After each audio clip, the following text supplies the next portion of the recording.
अस्सलाम वालेकुम दोस्तों, मैं हूं फ़ख्र आलम और एक बार फिर आप लोगों को क्रिकेट कहानी में खुश आमदीद कहता हूं। आज के मेरे मेहमान बहुत ही ख़ास इंसान हैं। 47 टेस्ट मैचेस खेले हैं, 60 T20Is खेले हैं, 130 ODIs खेले हैं और 430 से ज़्यादा इंटरनेशनल विकेट्स हैं इनकी। एक बहुत ही शानदार और एक बहुत ही दिलदार टाइप इंसान है। मेरे दोस्त उमर गुल हमारे साथ मौजूद हैं। उमर, अस्सलाम वालेकुम एंड वेलकम। वालेकुम सलाम फ़ख्र भाई, क्या हाल चाल है आपके? ठीक ठाक हैं? अल्हम्दुलिल्लाह, all good. Good to have you here Umar. Thank you so much. ये जो मैंने अभी आपका रिकॉर्ड बताया है जी, मुतमईन है इससे आप?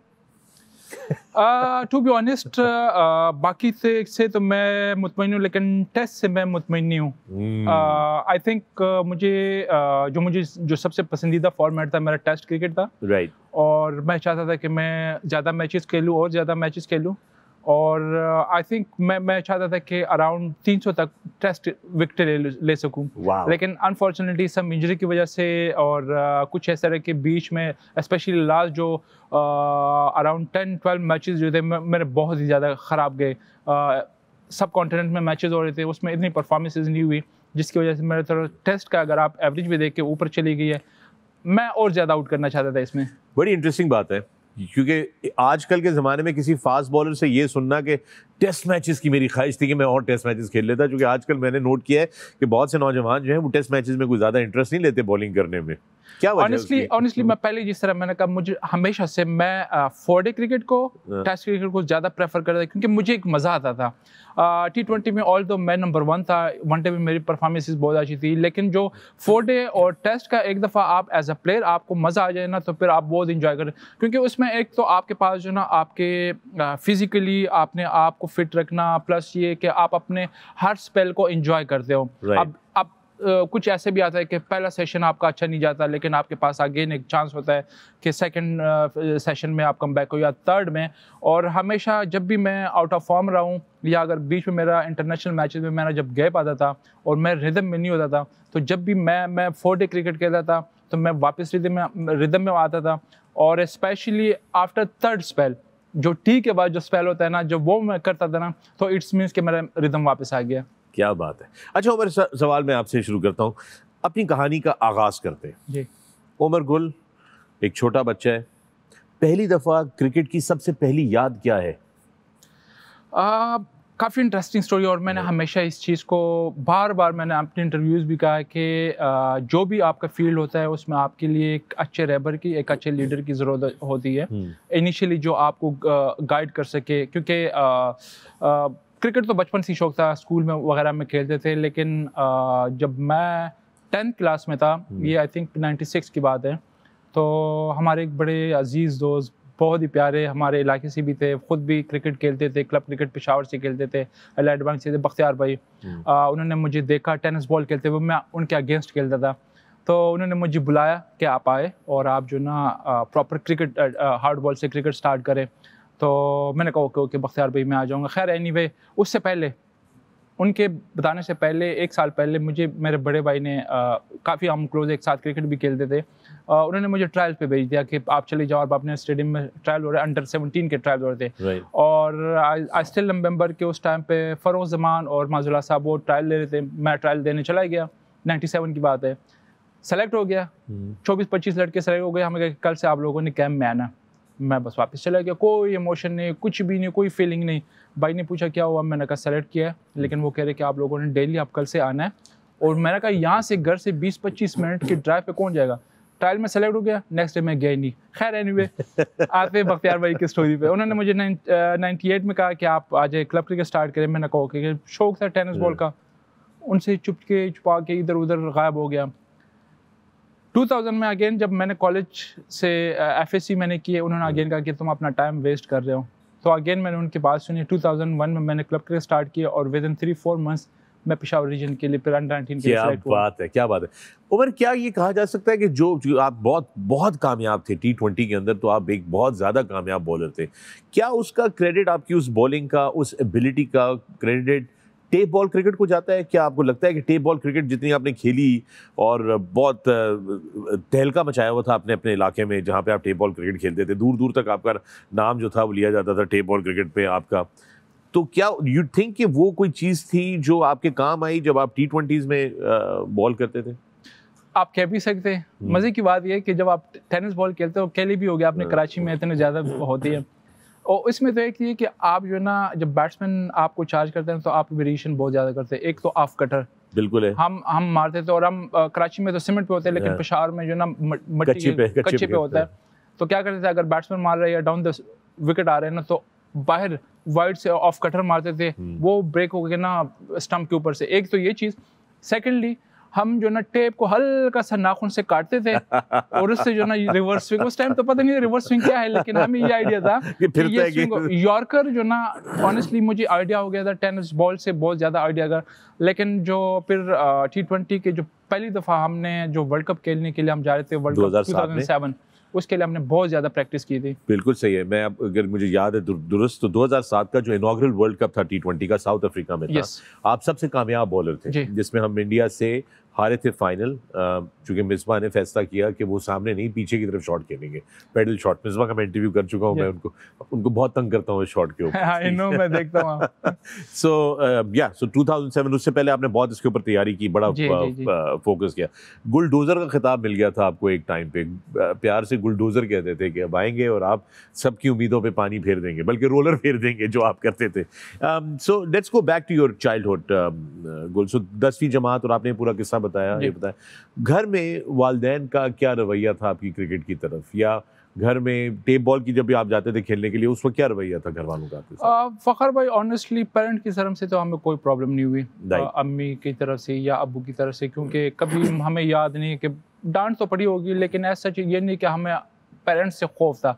हाँ, हमें डर था बड़े भाई से, जो सबसे बड़े भाई, क्योंकि आपके घर में हमारे जो कल्चर होता है, माँ बाप तो है, लेकिन उसके बाद जो आपका बड़ा भाई होता है ना, उससे जो ना आपका एक खौफ होता है। स्टिल अभी भी मैं अल्हम्दुलिल्लाह, मेरे से जो बड़े भाई अब्बास के, जो अबू अब्बास के, माशाल्लाह से उनके अभी पोते भी है, और स्टिल मेरे बच्चे भी हो गए, लेकिन स्टिल अभी भी हम बड़े भाई की उतनी रिस्पेक्ट करें जितने पहले, और उतने ही डर अभी भी है। पेरेंट्स की तरफ से कोई वो प्रॉब्लम नहीं थी, हमेशा से सपोर्ट किया, लेकिन बड़े भाई ने उस टाइम पे हमें नो डाउट हमें रोका है, टोका भी है कि आप अपनी पढ़ाई करो, और स्पेशली मस्जिद जाओ, जो असर के टाइम आप जाते हैं ना, मस्जिद जाओ, कुरान के पढ़ो। लेकिन चोरी छुप के फिर भी हम जाते थे उनको। लेकिन एक चीज़ हमें इंस्ट्रक्शन थी बड़े भाई की तरफ से कि मगरिब के अंधेरे होने से पहले आप लोगों को घर पे होना चाहिए। क्या बात है, मगरिब की डेडलाइन थी कैसे? डेडलाइन। कभी डेडलाइन मिस होती थी? होती होगी कभी ना कभी तो मिस होती होगी। बहुत रेयरली होती थी। रेगुलरली होती थी ना मिस? नहीं आते थे आप घर टाइम पे? नहीं, रेयरली हम रेगुलरली आते थे, लेकिन मैं कह रहा हूँ जब आप मिस कर देते थे, आप नहीं आते थे, तब क्या होता था? तब बहाना बनाते थे कोई खास बहाना, स्पेशल बहाना। आपको पता है कि घर पे जो ना अम्मी जो ना आपका हमेशा साइड लेती है, तो अम्मी को बता के कि यार जरा हमें बचा के रखना, तो अम्मी साइड ले देती, फिर अम्मी साइड ले लेती है। अम्मी की प्रोटेक्शन आ जाती है, प्रोटेक्शन बड़ी ज़रूरी है वो, खास तौर पे जब घर में बड़े भाई हो और इतनी सख्ती हो रही हो। पेशावर रीजन पे आप जब पहुंचे, तो पेशावर रीजन में पहली आपकी याद क्या है फर्स्ट क्लास क्रिकेट की? किस तरह आपको अपने कोई पहली फ्रेश जो नहीं, अभी आप आए हैं, पहुंचे हैं मैदान में पहली दफ़ा बॉल करने के लिए, तो कोई ऐसी चीज़ जो याद हो आपको आज भी कि यार मेरे साथ ये किस्सा हुआ था?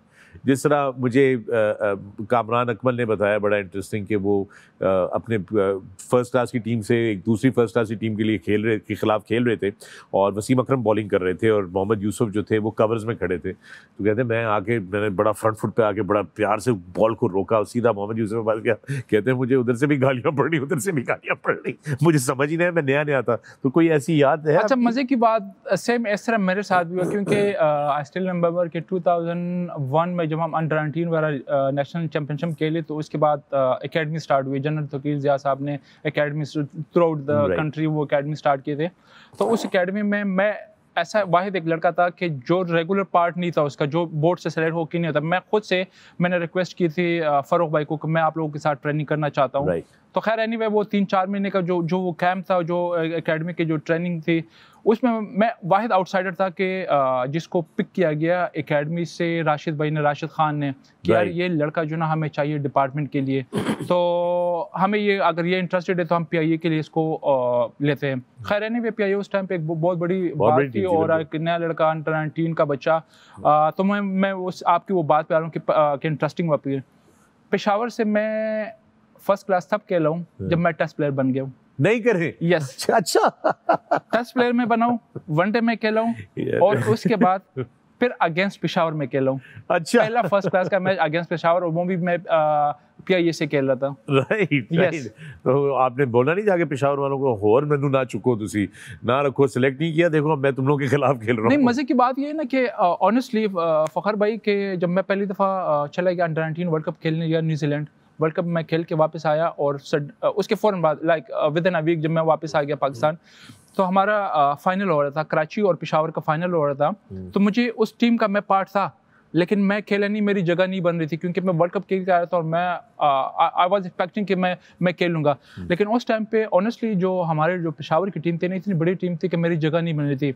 उसमें फजल अकबर, कबीर खान, अरशद खान, तैमूर, जान निसार, वकार, ये बॉलिंग साइड थी हमारी, बहुत सारी थी, तो वो मेरी जगह नहीं बन रही थी। लेकिन जब मैंने डेब्यू PIA की तरफ से किया, और डेब्यू में मैंने 5 आउट किए, लेकिन जब मैं टेस्ट प्लेयर बना, फिर उसके बाद मैंने पेशावर से खेलना शुरू किया। यानी कि इसका मतलब ये हो कि पेशावर की सिलेक्शन बहुत मुश्किल है, पहले पाकिस्तान के लिए टेस्ट खेलो तो फिर पेशावर में उस जमाने में खेलो, उस टाइम पे बड़ी मुश्किल थी। ऐसे with that we gonna take a break here on the cricket Kahani, but जब वापस आएंगे तो उमर गुल से मजीद उनकी कहानी सुनेंगे। Welcome back to cricket Kahani, मैं हूं फखर आलम और मेरे साथ मौजूद है उमर गुल। उमर, आपका एक बड़ा ज़बरदस्त स्पेल था इंडिया के खिलाफ, लाहौर में टेस्ट मैच था जी। 5 विकेटें आपने एक स्पेल में उड़ाई थी, और क्या उसमें तेंदुलकर भी थे, सहवाग भी थे, लक्ष्मण भी थे, मतलब सारी उनकी बैटिंग ऑर्डर उड़ा के रख दी थी आपने। बड़ी यादगार आपकी वो रही होगी इनिंग्स जिसमें आपने बॉल किया। जी बिल्कुल, आप कह सकते कि मेरे करियर का one of the best match था वो, लाइक जहाँ से ऑब्वियसली इंडिया पाकिस्तान के मैच में एक यंगस्टर जब परफॉर्म कर रहे तो वहाँ से आप स्टार बनते हो। उस मैच में मुल्तान, उससे पहले मुल्तान टेस्ट में हमारा मैच जिसमें सहवाग ने मार के हमारे सबकी हशर नशर कर दिया था, 300 किया था। 300 किया, ट्रिपल सेंचुरी। तो उस टाइम पे मैं लाइक 2004 की बात है, आई वाज 135-36 जो मेरा मैक्सिमम पेस था, लेकिन मैं सीम बॉलर था। मैं उस टाइम आइडियलाइज कर रहा था ग्लेन मैकग्रा को, बहुत ज़्यादा आइडियल कर रहा था उसको। तो खैर एनीवे, जब हम लाहौर पहुंचे तो मुल्तान में तो बॉलर्स को मार पड़ चुकी थी। लाहौर जब मैंने पिच देखा तो उस पर हल्के से घास, मैंने कहा भाई ये पिच तो मेरे मतलब की है। लेकिन लकीली मुझे उस मैच में मौका मिला, और जहाँ पे मेरा बॉल सीम होना शुरू किया, मैंने उनके टॉप ऑर्डर जितने भी टॉप के प्लेयर्स थे, सहवाग, लक्ष्मण, तेंदुलकर, द्रविड़, 5वां मेरे ख्याल से पार्थिव पटेल था, मुझे अभी भी याद है। फिर नेक्स्ट इनिंग्स में फिर लक्ष्मण को बड़ा अनबिलीवेबल बॉल हुआ है, लेग पे पिच हुआ है और वो पूरा स्क्वायर ऑन हुआ है, ऑफ स्टंप उसके स्टंप उड़े। तो उस मैच में मुझे फिर इंजरी हो गई है और मैं मैन ऑफ द मैच में हुआ, लेकिन वो है कि वहाँ से मेरा नाम बनना शुरू हो गया। लेकिन वो इंजरी से मैंने जब कम बैक किया कोई तकरीबन 7-8 महीने के बाद, इंजरी जो हुई बड़ी, इतना बड़ा आपने स्पेल किया, इतनी बड़ी वो की, और अचानक इंजरी हो गई, और पता ये चला कि मल्टीपल स्ट्रेस फ्रैक्चर्स हो गए आपकी बैक में। तीन stress fractures in your back, that's a serious injury. अच्छा, और मजे की बात है कि मैंने MRI वगैरह भी किए, तकरीबन मेरे 4 महीने जो है ना वो उसी दौरान मेरे ज़ाया हो गए। क्योंकि MRI जब मैंने किया ना तो उसमें डायग्नोज नहीं हुआ कि क्या है। तो डॉक्टर्स ने मुझे सजेस्ट किया कि आप रेस्ट कर लो। खैर एनीवे, मैंने कोई 1-2 महीने रेस्ट किए, फिर वापस में मुझे फील हो गया कि नहीं यार ठीक हो गया। मुझे ऐसे दौड़ते हुए ना मुझे कोई रनिंग वगैरह में मुझे दर्द नहीं होती, लेकिन जब मैंने बॉलिंग स्टार्ट की मुझे फिर से वो दर्द शुरू हो गया। फिर मैं आ गया, फिर NC आ गया हूँ। फिर उसी दौरान में जो ना 1-8 महीना फिर मेरा ज़ाया हो गया, फिर एक्सरे करवाए, कोई डायग्नोज नहीं हुआ। खैर एनीवे, फिर जब बॉब वॉल्मर की पहली दफ़ा असाइनमेंट होगी पाकिस्तान क्रिकेट बोर्ड के साथ, तो उन्होंने मुझे देखा NCA में, मैं वहाँ पे रिहैब कर रहा था, तो बताया कि क्या प्रॉब्लम। मैंने कहा इस तरह की प्रॉब्लम है, मैं 2 महीने रेस्ट किया, फिर मैं आया हूँ, फिर 2 महीने रेस्ट करके, लेकिन इंजरी फिर से वो दर्द शुरू। खैर एनीवे, उन्होंने कहा कि आप इस तरह करो कि मैं आपको साउथ अफ्रीका भेज रहा हूँ और सारा कुछ अरेंज कर रहा हूँ आपके लिए। उन्होंने सब कुछ अरेंज किया। उन्होंने अपने घर पे अपने वाइफ को बोला कि इसको एयरपोर्ट से पिक कर ले। उसके घर पे मैं 2-3 दिन रहा हूँ। वहाँ पे जब मेरे सिंपल एक्सरेज हो गए, डायग्नोज हुआ कि आपकी 3 स्ट्रेस फ्रैक्चर है। वहाँ पे कैसे डायग्नोज हो गया जो यहाँ पे नहीं हो रहा था? आई डोंट नो, मैं खुद काफ़ी सरप्राइज था। वो जो यहाँ पे MRI मैंने की, उसको प्रॉपरली उसको जो देखने वाले थे, तो ये कौन से देखे? PCB के डॉक्टर्स थे जो आपको देख रहे थे यहाँ पर? जी PCB के डॉक्टर्स थे। अच्छा, ये क्या मैं ये सवाल पूछ सकता हूँ आपसे कि ये मैंने बड़ी दफ़ा सुना है दूसरे टेस्ट क्रिकेटर्स से भी, फॉर्मर इनफैक्ट करंट वालों से भी, कि PCB के जो अपना जो मेडिकल जो कैपेसिटी है, स्पोर्ट्स मेडिसिन का जो उनका अपना डिपार्टमेंट है, उसमें बहुत सारे लड़के जो हैं उनका करियर जो है वो रह गया इस वजह से कि इन्होंने टाइमली इंटरवेंशन नहीं की या सही वाला ट्रीटमेंट नहीं किया। क्या आप भी तो उसी चीज़ का शिकार नहीं हो रहे थे यहाँ पर? अगर आप ना जाते साउथ अफ्रीका तो आपका किस चीज़ का ट्रीटमेंट करते ये? देखिए पास्ट में इस तरह की काफ़ी ये चीज़ें हैपन हुई है कि प्लेयर्स को प्रॉपर तरीके से आप लुक आफ्टर नहीं कर रहे थे। काफ़ी प्लेयर्स हमारे इंजर्ड हो रहे हैं जिनका टाइम वेस्ट हो रहा है, उनको अच्छी तरीके से लुक आफ्टर नहीं कर रहा, उनकी जो ट्रीटमेंट का वो प्रोसेस है वो काफ़ी स्लो है। तो आई थिंक हमें प्रॉपर स्पोर्ट्स मेडिसिन का, स्पोर्ट्स डॉक्टर का जो ना होना ज़रूरी है कि जो ऑन टाइम आपके जो प्लेयर्स जो इंजर्ड होता है, या इवन अगर आपका इंटरनेशनल प्लेयर या फर्स्ट क्लास में ऐसे प्लेयर, काफ़ी सारे प्लेयर ऐसे हैं कि जिनको आप प्रॉपर उनको ट्रीटमेंट नहीं मिलती, प्रॉपर लुक आफ्टर नहीं मिलती, तो काफ़ी ऐसे प्लेयर भी है कि जिनका करियर फर्स्ट क्लास लेवल पे ख़त्म हो जाता है। तो आई थिंक ये स्पोर्ट्स डॉक्टर का होना पीसीबी में बहुत ज़्यादा ये एक अहम चीज़ है, इसको वहाँ पे होना चाहिए। ये तो लेकिन मैं बड़ा खैर नहीं हुए। सो आप साउथ अफ्रीका पहुंच गए, उन्होंने आपको ये बताया कि आपके 3 स्ट्रेस फ्रैक्चर हुए। फखर भाई उन्होंने सिंपल एक्सरे किए और डॉक्टर ने मुझे कहा कि यार ये तो स्ट्रेस फ्रैक्चर, ये साफ उन्होंने बताया कि ये देखिए 3 हल्के हल्के स्लाइड मुझे उन्होंने बताया कि ये है, आपको एमआरआई की ज़रूरत ही नहीं है। वहाँ से उन्होंने फ़ोन किया और ये 2006 की बात है, पाकिस्तान टीम चैंपियन ट्रॉफी खेलने गई थी इंग्लैंड जी। पाकिस्तान की टीम हॉलैंड में थी, एक प्रैक्टिस हॉलैंड के अगेंस्ट वनडे मैच खेल रहे थे। राइट। टीम मीटिंग में मुझे अभी भी याद है, एक अच्छे कोच की जो होता है ना कि प्लेयर के साथ कोऑर्डिनेशन और उसके साथ कम्युनिकेशन का लेवल, बॉब वहाँ पे बैठा हुआ था, वाइफ ने उसको फ़ोन किया कि उमर को स्ट्रेस फ्रैक्चर है और टीम मीटिंग चल रही थी। बॉब का उधर से मुझे फ़ोन आया टीम मीटिंग के बीच से कि यार आप फिक्र ना करो, मैं आपको बैक कर रहा हूँ। और सारी टीम इधर बैठी हुई थी, इंसी भाई वराने ने स्पीकर ऑन किया कि सारे आपके लिए सबकी बेस्ट विशेज़ है और इंशाल्लाह आप जल्दी वापस आओगे।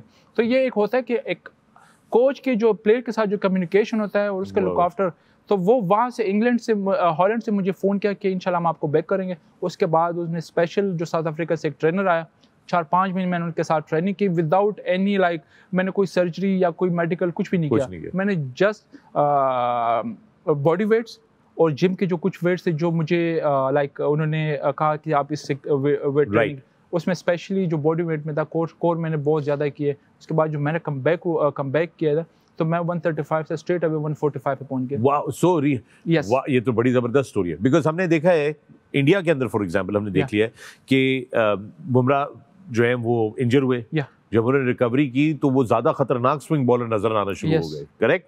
केएल राहुल ने रिकवरी की तो वो ज्यादा खतरनाक बैट्समैन बन गए, ज्यादा सुपर फिट होकर वापस आए। So this is the same story with you, but इसमें हाथ जो है वो ये है कि एक साउथ अफ्रीकन ट्रेनर आया, उसने मेक श्योर किया कोई सर्जरी नहीं, कोई कुछ नहीं, और वो आपको उसने रिहैब किया और आप 135 से 145। लेकिन आपका कमबैक 2 साल का गैप आ गया था तकरीबन। इस साल का था, एक साल का गैप, 8-9 महीने का था, ऐसे 1 साल का गैप आ गया बीच में। वो जो साल गुजरा और आप देखते रहे टीम, पाकिस्तान टीम जो है वो जा रही है, कर रही है, मैचेस हो रहे हैं और आप मिस आउट कर रहे हैं, तो उस वक्त कभी ऐसा हुआ कि इमोशनली आप थोड़े से ब्रेक डाउन हो? फ़खर भाई बड़ा मुश्किल टाइम होता है ऑनेस्टली, मैं इस फेज से गुजरा हूँ। मैं जब इवन अगर कोई मेरे सामने कोई प्लेयर खेलता भी था ना या दौड़ता था तो मुझे गुस्सा आता था कि ये दौड़ रहा है और मैं बेड पे हूँ या मैं रेस्ट कर रहा हूँ। क्योंकि मेरी हालत ये थी ना, जब मुझे इंजरी हो गई, हार्डली मैं 20 से 25 मिनट अगर मैं ऐसा बैठा हूँ तो 20 मिनट के बाद मैंने चेंज करना है, या तो मैंने लेटना है या खड़े होना है। और अगर 20 मिनट मैं लेटा हूँ तो मुझे जो ना दर्द हो रहा था, मुझे बैठना चाहिए।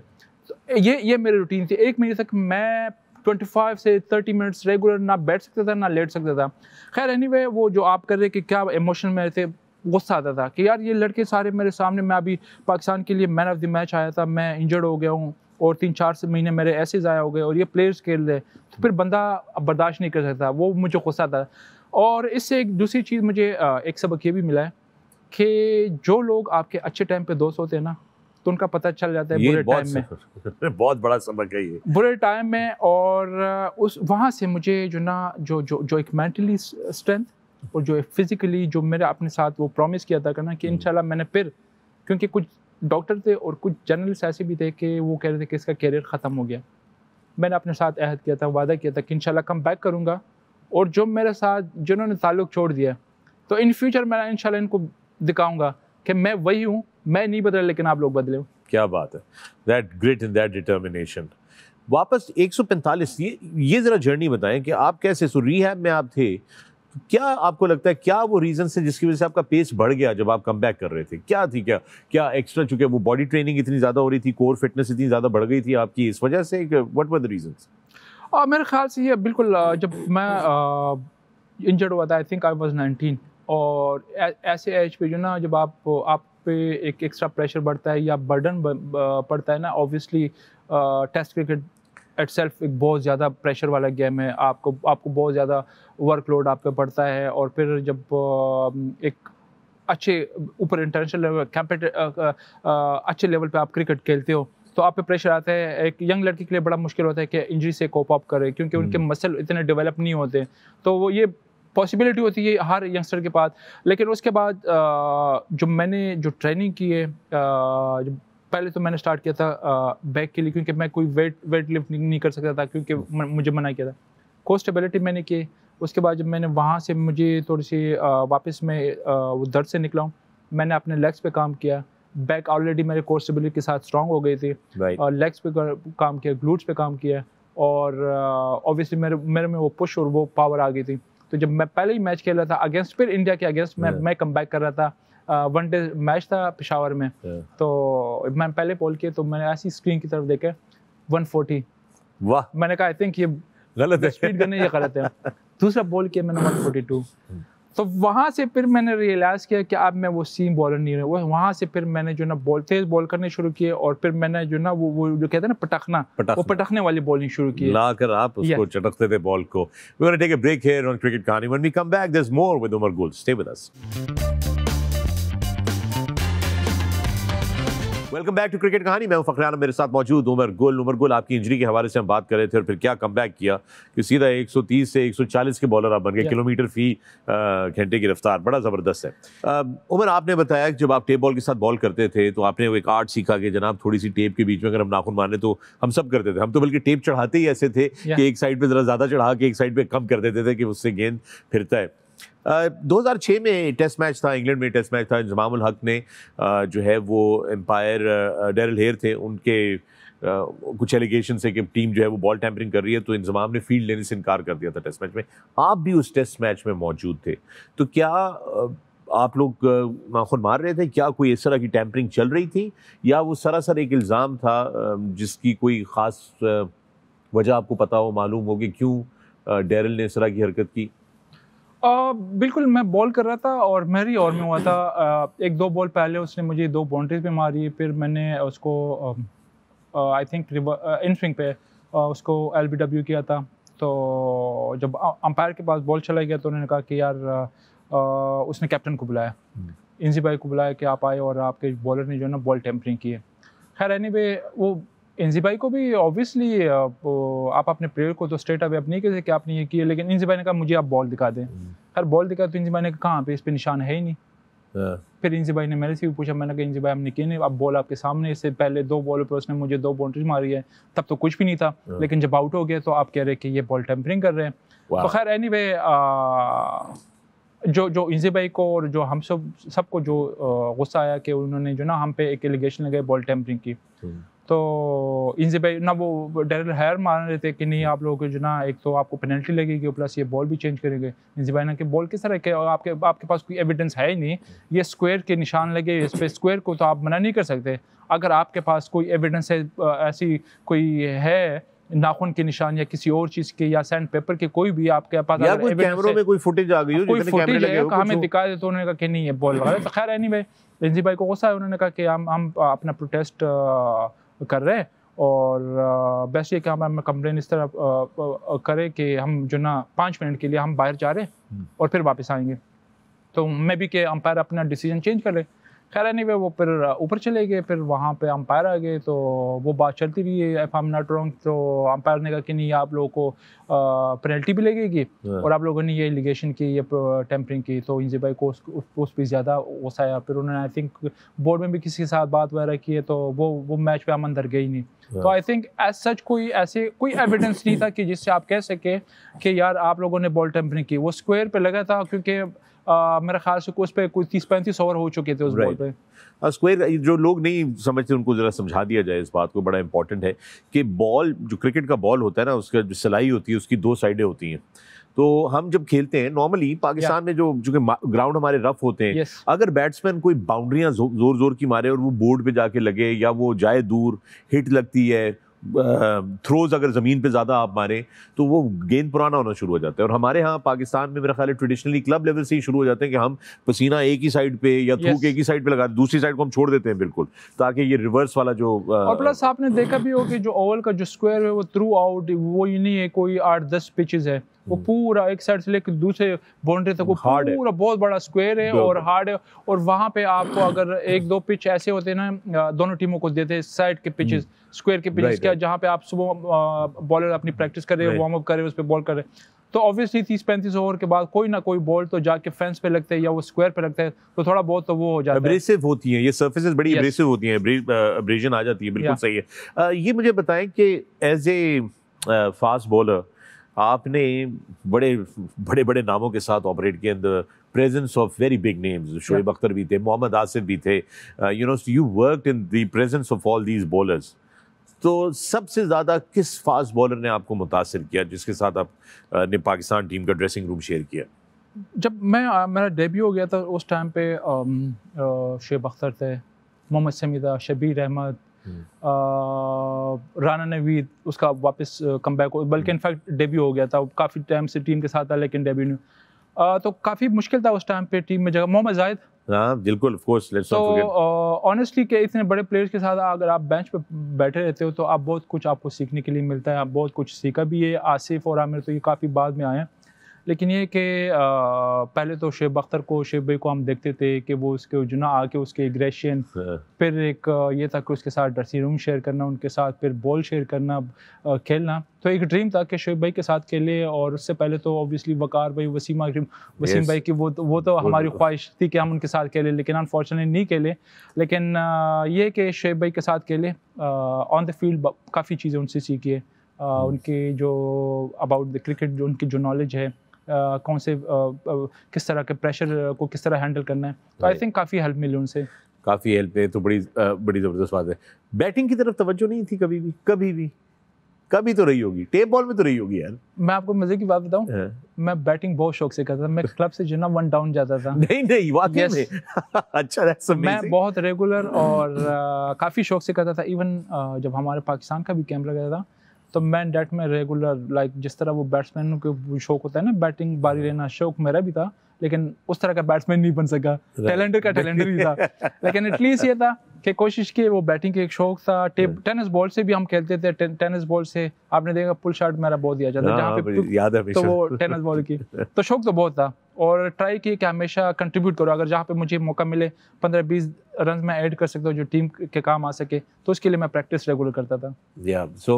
तो टेनिस बॉल से बैटिंग, इसलिए पुल शॉट बड़ा ज़बरदस्त था, यॉर्कर की प्रैक्टिस वहीं से आ गई, फिर आपने और ज़्यादा उस आर्ट को जो है ना वो मास्टर कर लिया। उमर, आपको लगता है कि पाकिस्तान क्रिकेट बोर्ड ने जब आपके करियर का एंड आ रहा था, ख़त्म आ रहा था, तो आपके साथ उनका रवैया दुरुस्त था? आपको कोई शिकवा, कोई शिकायत तो नहीं रह गई कि यार मैं बेहतर तरीके से हैंडल हो सकता था, मैं बेहतर तरीके से रिटायरमेंट में जा सकता था? देखिए ये चीज़ें तो ना सिर्फ मेरे साथ, बाकी भी जो हमारे जो लेजेंड्स जितने भी गुजरे, जो रिटायर्ड हुए, चाहे वो जिस तरीके से भी बाय फोर्स हुए या अपनी विल से वो रिटायर हुए, लेकिन आई थिंक उनको जो एक फेयरवेल मिलना चाहिए वो किसी भी प्लेयर को आज तक मेरे ख्याल से नहीं मिली। अब देखिए जितने भी हमारे लेजेंड्स है, सीम भाई, वकार भाई, इंजी भाई, यूसुफ भाई, शाहिद भाई, यूनुस भाई, किसी को भी ऐसा फेयरवेल नहीं मिला जो डिज़र्व कर रहा है, जितनी सर्विसेज पाकिस्तान के लिए उनकी थी, और उनको एक अच्छा मैच उनके लिए ऑर्गेनाइज करे या इस सीरीज़ से पहले उनके साथ बातचीत करे। वही बात आती है ना कि आपकी कोऑर्डिनेशन और आपकी जो कम्युनिकेशन लेवल है ना, हम इस चीज़ में थोड़ा सफ़र कर रहे हैं, क्योंकि हमारे जो सिलेक्शन कमेटी होती है या क्रिकेट बोर्ड या जो प्लेयर्स के आपस में जो कम्युनिकेशन है ना, वो बहुत कम है। जो हम फेयरवेल की बात कर रहे हैं, ये अच्छा होता है कि आपके साथ आपको एक प्लान दिया जाए कि यार आप हमारे इस सीरीज़ के लिए, ये हम सोच रहे हैं कि आपका आखिरी सीरीज़ हो और इसके बाद आप हमारे फ्यूचर प्लान में नहीं हो, तो वो प्लेयर भी अच्छी तरीके से अपने आप को मेंटली तैयार कर सकता है कि यार हाँ ठीक है, ओके, आप मुझे ये आखिरी मैच दे दे, मुझे फेयरवेल दे दे और वहाँ से मैं ग्राउंड से निकल के अपने रिटायरमेंट ऐलान करता हूँ। तो आई थिंक ये एक आप कह सकते हैं कि अनफॉर्चुनेट है हमारे प्लेयर के साथ, जो कि इन फ्यूचर आई होप कि ये इस चीज़ को हम शुरू करें कि आपके जो कम्युनिकेशन लेवल वो प्लेयर के साथ होनी चाहिए। क्लियर कट एक रोड मैप होना चाहिए हर प्लेयर का। That I think so is a very important thing. And even though कि आपको उधर तो फेयरवेल मिली नहीं मिली, मैं सिर्फ आपको ये बताना चाहता हूँ कि आपकी जो 13 साल की सर्विसेज है पाकिस्तान के लिए बैनुल-अक़वामी सतह पर क्रिकेट खेलते हुए, उसको आपके फैंस और हम सब और देखने वाले जो हैं वो भरपूर तरीके से एक्नॉलेज करते हैं और आपका शुक्रिया अदा करते हैं। Take another break here on cricket Kahani. When we come back there is more on the personal side of Umar Gul. Cricket कहानी में एक दफ़ा फिर खुशामदीद। मैं हूं फ़ख्र आलम। उमर गुल से हमारी बातचीत चल रही है। उमर, अब आते हैं ज़रा थोड़ा पर्सनल ज़िंदगी की तरफ। ये बताएं, रोमांटिक आदमी हैं आप? मुझे अक्सर वाइफ कहती है कि आप बहुत अनरोमांटिक हो। भाभी शिकायत करती हैं आपसे? yes.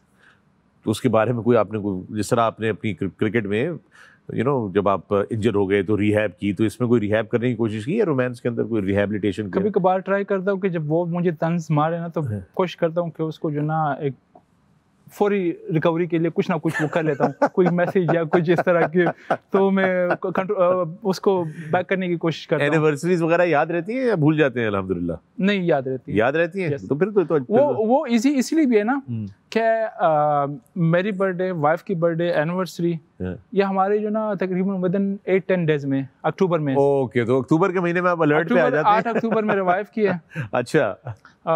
9 अक्टूबर एनिवर्सरी है और 15 अक्टूबर मेरी बर्थडे। क्या बात है। सो वो आपको पता है ये हफ्ता है, इसी हफ्ते में सारा जोर लगाना है, उसके बाद फिर रिलैक्स कर सकता हूँ मैं। अच्छा, मजे की बात मैं आपको बताऊंगी ये रोमांटिक होने की वजह से।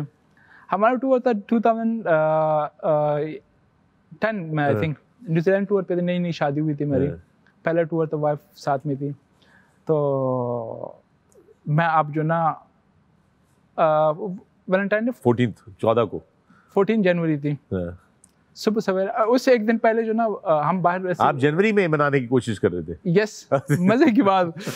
मैं भी था, हफीज की वाइफ भी थी, मेरी भी थी। तो उससे पहले जो ना एक दिन पहले मेरी वाइफ को जब ऐसे बाहर गए थे डिनर पे, तो उसको एक बैग पसंद आया कि यार बहुत खूबसूरत थी यार वो। मैंने कहा चल लेना तो ले ले, कहती नहीं रहने दे।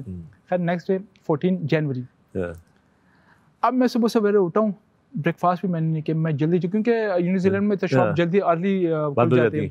अपनी तरफ से मैं गया हूँ बड़ी खुशी, और मैं गया हूँ वहाँ से, वो जो बैग था जो उसको पसंद आया था मैंने लिए, वापस आया कमरे में जो ना मैं लेटा हूँ, वापस दोबारा सो गया, फूल भी लेके रख दिए। आज जब ब्रेकफास्ट के लिए उठे तो वाइफ को मैंने कहा हैप्पी वैलेंटाइन डे और ये आपका गिफ्ट। तो वो हैरान हो गई।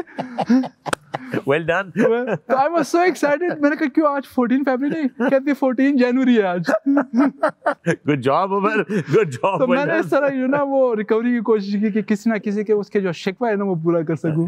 क्या बात है, well done। उमर को इस सारे सफर में कोई ऐसा वक्त जब आप अंदर से टूट गए हो, बिल्कुल बिखर गए हो, आप कहें कि यार मैं इंसान का दिल टूट जाता है, कभी कभार होता है कि बड़ी अच्छी चीज़ें भी हो रही होती हैं ज़िंदगी में, लेकिन इंसान के साथ कोई ऐसा हैंड हो जाता है कि बंदा जो है वो बिल्कुल टूट जाता है?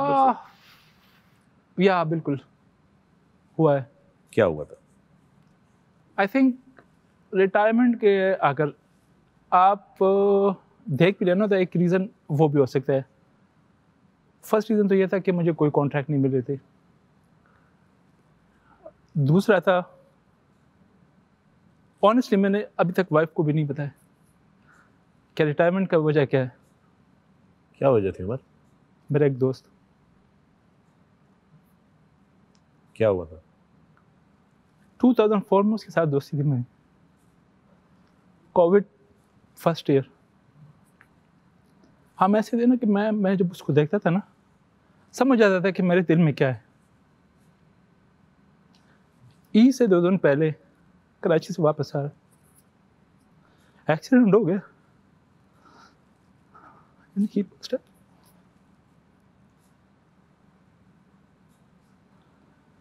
कराची में सिर्फ उसके लिए आता था, जब वो कराची में नहीं था तो मैंने कहा यार रिटायरमेंट ले लो। मैंने आज तक वाइफ को भी नहीं बताया। क्या नाम था आपके दोस्त? कलीम। बहुत गहरी दोस्ती थी? बहुत ज़्यादा। I am sorry Umar. So गोया हर ज़िंदगी में इंसान को, हर एक की ज़िंदगी में इंसान को हर मुख्तलिफ़ किस्म की चीज़ें होती हैं, दुख होते हैं, दर्द होते हैं। I am sorry for your loss brother, really really sorry for your loss. Allah ताला आपके दोस्त के दर्जात बुलंद फरमाए। और आपको मैं देख सकता हूँ कि इतने सालों के बाद भी आपका दिल जो है वो इतना उदास हुआ है। अभी भी मिस करते हैं उसको आप? बहुत ज़्यादा। मेरा महीना हो गया यहाँ पे कराची में ये ट्रांसमिशन के लिए। एक भी दिन मैं किसी दोस्त को नहीं बुला के मैं बाहर जाऊँ, उसके साथ जो मेरा अंडरस्टैंडिंग है, टू बी ऑनेस्ट, कराची आने का मेरा अब दिल नहीं करता। मैं सिर्फ उसके लिए आता था। यादें होंगी सारी वापस? यस। हर गली, हर मोहल्ले में, हर होटल में जहाँ पे हम एक साथ बैठे, जिस रेस्टोरेंट से हम, जब मैं कुछ भी नहीं था, अर्ली एज की 2004 से मेरी दोस्ती थी, जिस रेस्टोरेंट में हम जाते थे वो कितना खुश होता था मेरे लिए। मेरे होटल से पीछे से 5 मिनट की ड्राइव पे उसका घर है। 5 दिन वो मेरे साथ होता था। फैमिली को पता नहीं कि ये किधर है, मेरे साथ होता था कमरे में। तो हमारी तमाम दुआएं आपके साथ, उनके साथ। अल्लाह ताला, जैसे मैंने कहा कि हमारी दुआ है अल्लाह ताला उनके दर्जात बुलंद फरमाए। और ऑनेस्टली फ़खर भाई, जब ये इंसिडेंट हुआ है ना, उसके बाद मेरे ये दुनिया से जो ना दिल से उठ गया है मुझे। मैं पूरे 1 साल तो मुझे जो ना रात को जब मैं सोता था ना, मुझे खौफ आता था। मैं जब आँखें बंद के अंदर लाइट ऑफ होती थी ना, तो मैं इमेजिन कर रहा था उसको मैंने लात में मैंने उसको उल्टाया है।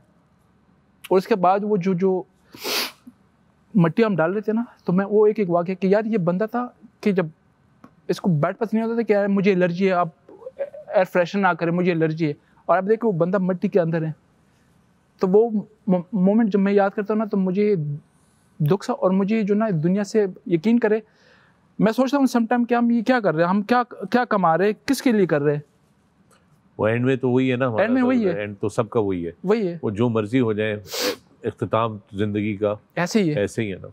तो ऑनेस्टली मैं तो अब बहुत डर रहा हूँ। हर मोमेंट पे मुझे फील होता है कि यू नेवर नो कि कुछ भी हो सकता है आपके साथ। ये तो है, क्योंकि बंदा सिंगल होता है तो कुछ भी नहीं होता, लेकिन अब बच्चे, फैमिली है। बहुत सही बात कर दी आपने। तो ऑनेस्टली वो बच्चों के लिए हम सोचते हैं। बहुत ज़्यादा, बिल्कुल सही बात है आपकी, इतनी बड़ी बात कर दी आपने। मैं बहुत सारे लोगों को ऐसे जानता हूँ जो कि जब अकेले थे तो कोई और कोई फिक्र ही नहीं थी, मगर जब बच्चे अपनी औलाद हो जाती है, आपका एक फैमिली बन जाती है, तो उसके बाद आपको डर ही लगा रहता है। यस, ऐसे ही है। I appreciate brother, you know what, again lots of love, sympathies and prayers for you and your friend, really.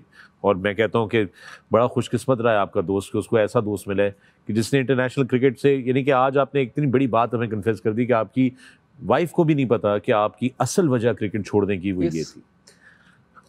मगर क्रिकेट तो खेलनी आपने छोड़ दी, उसके बाद आपका फिर भी राब्ता और वाबस्तगी रही है क्रिकेट के साथ, क्योंकि ये भी आपकी रूह का हिस्सा रही है, इससे भी आप दूर नहीं रह सके। थोड़ा एक और तरफ लेकर चलता हूँ इस बात को मैं आपकी। अफगानिस्तान की कोचिंग की हुई है आपने, और अफगानिस्तान ने अभी हाल ही में वर्ल्ड कप में हमें पीटा भी है। तो क्या चीज़ आपको नज़र आई है अफगानिस्तान टीम, जब आप थे कोच, तब से लेके अब तक, क्या उनके सफ़र में डिफरेंट था? क्या चीज़ आपने क्या किया कि वो आज हमें पीट रहे हैं? देखिए फ़खर भाई, एक तो ये था कि अगर आप पीछे चले जाए 19 वर्ल्ड कप से, काफ़ी दफ़ा हमारे क्लोज आ गए, लेकिन हमसे लास्ट टाइम पे वो हारे अपनी गलतियों की वजह से। वो उनकी अपनी एक्स्ट्रा ऑर्डिनरी उनके इमोशन, एक्स्ट्रा ऑर्डिनरी उनके जो अपनी जो ऑन द फील्ड वो जो होता है ना कि एक्सपीरियंस भी नहीं होता, या और एक्साइटेड हो जाते हैं, तो उस वजह से वो हमसे हार जाते हैं। लास्ट टाइम पे जो क्रंच मोमेंट था वहाँ पे हम उनको बीट करते थे, काफ़ी उनको मौके मिले कि करीब आके हमसे मैच जीत सकते, लेकिन अपनी गलतियों की वजह से वो लोग हार गए। लास्ट ईयर जब उनके साथ मेरी असाइनमेंट हो गई, तो काफ़ी लाइक अगर आप थ्रू आउट अफगानिस्तान क्रिकेट की हिस्ट्री देखें तो मोस्ट डोमिनेंट उनके स्पिनर ही रहे। फास्ट बॉलर आते रहे, या उनको खिलाते रहे या नहीं खिलाते रहे। तो जब मेरे असाइनमेंट हो गई, हमने स्टार्ट किया था जिम्बाब्वे टूर से, तो वहाँ पे मैं नबी के साथ और उनका जो कैप्टन था हाशमत के साथ बैठ गया। मैंने कहा देखिए, उसके बाद हमारा एशिया कप था और फिर उन्होंने जाना था वर्ल्ड कप ऑस्ट्रेलिया।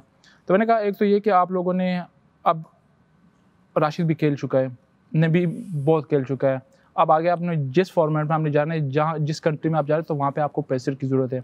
और फ्यूचर में भी आपके लिए ना, अगर जब तक आप पेसर पे ट्रस्ट नहीं करोगे या डेवलप नहीं करोगे ना, तो आपके लाइक नीचे ग्रास रूट से आपके ऑब्वियसली राशिद आइडियल है, नबी आइडियल है, तो वो स्पिनर ही आते रहेंगे। ऐसे ही है। तो उन्होंने एग्री किया। मैंने कहा आपसे जो ना, हम इस सीरीज से हम कोशिश करेंगे कि हम हर मैच में 3 पेसर, रेगुलर पेसर के साथ जाएंगे, बाकी नबी, मुजीब और नबी एज ऑलराउंडर, और ये 2 स्पिनर, आप इनके साथ कंटिन्यू करें।